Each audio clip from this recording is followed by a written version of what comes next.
Hi, this is Alice Santiago of Sasan Iloilo, Caregiver Batch 2282.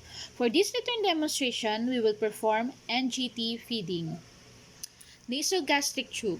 The purpose of this strategy is to enhance each patient's nutritional intake and keep them in good health. NG tube is used in individuals with dysphagia who are unable to achieve their nutritional needs despite dietary changes and are at risk of aspiration. Nasogastric intubation refers to the insertion of a nasogastric tube through one of the nostrils, down the nasopharynx, and into the alimentary tract. A feeding tube is a medical device used to provide nutrition to patients who cannot obtain nutrition by swallowing. The state of being fed by a feeding tube is called internal feeding or tube feeding. Assessment. Assess for the following: for any clinical signs of malnutrition or dehydration, for allergies to any food in the feeding, for the presence of vowel sounds, for any problems that suggest lack of tolerance on previous feedings. For that procedure is to assess patient in determining the nature of the problem and possible complication that may arise. Determine the type, amount, and frequency of feedings and tolerance of previous feedings to have a data to review prior to administration. Next, planning. Gather equipment and materials. Provides for organized approach to task. Equipment and materials needed. Oral nutrition supplement, 50 ml syringe, jug or pitcher of water, pH strips and small bowl, small cups, measuring tape, medication if any, and the feeding schedule. Next, implementation. Introduce yourself and verify the patient identity using protocol to gain the patient's trust and to gain the patient's cooperation of the procedure. Hi sir, I'm Alice, your caregiver for today. May I know your name, sir? Ken, Your birthday? November 8, 1983. Thank you. Explain procedure to the patient. Inform the client that the feeding should not cause any discomfort but may cause a feeling of fullness.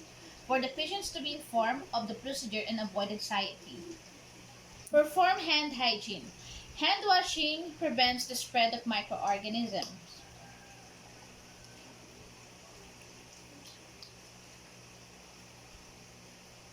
Provide privacy for this procedure if the client desires it, to avoid the patient's feeling anxious. Assist patient in Fowler's position in bed or sitting position in a chair, the normal position for eating. If a sitting position is contradicted, a slightly elevated right side lying position is acceptable. Elevation of the head at least 30 degrees during tube feeding decrease the risk of aspiration or gastric content. Check the feeding tube placement. Ask the patient to open his mouth and the back of the throat. This is to make sure that the tube is not coiled. Ensure the recommended external length of the feeding tube is measured.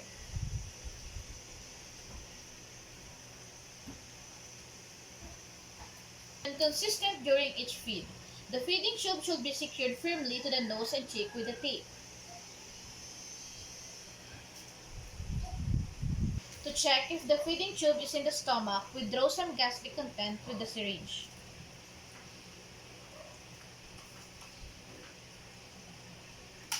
If you're unable to obtain gastric content, lie the patient on their left side, inject 10 to 20 ml of air into the tube, and make another attempt to withdraw gastric content.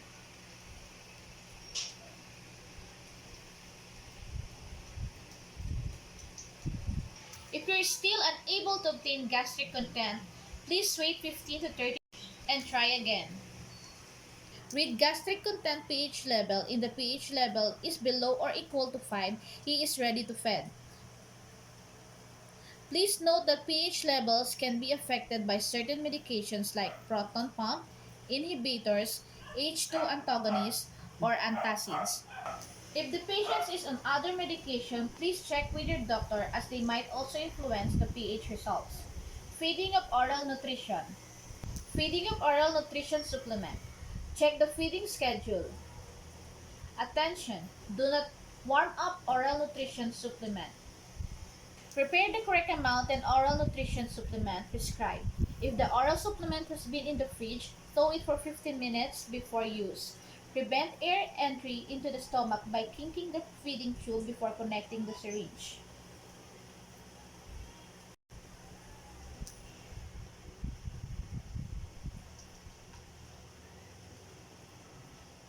Flush the tube with 20 ml of water or as prescribed. Feed according to the feeding schedule. Position syringe slightly above the head.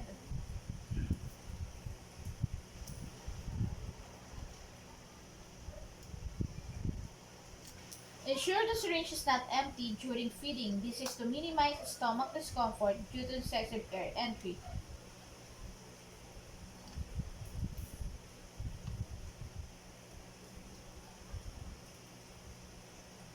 Complete feeding by flushing 20 ml of water or as prescribed and close the feeding port with the stopper.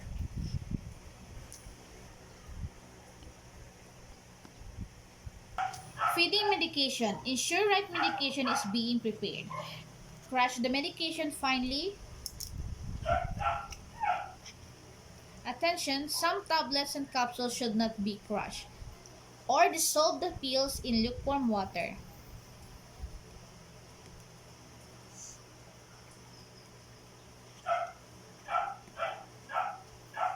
Connect the syringe without the plunger to the kinked feeding tube. Before feeding the medication, flush the feeding tube with 20 ml water or per prescribed.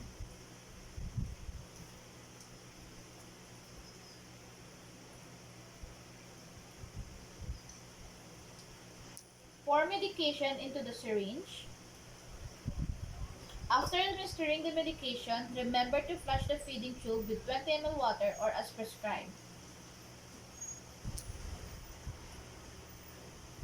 The patient should remain seated for at least 1 hour to prevent gastric reflux.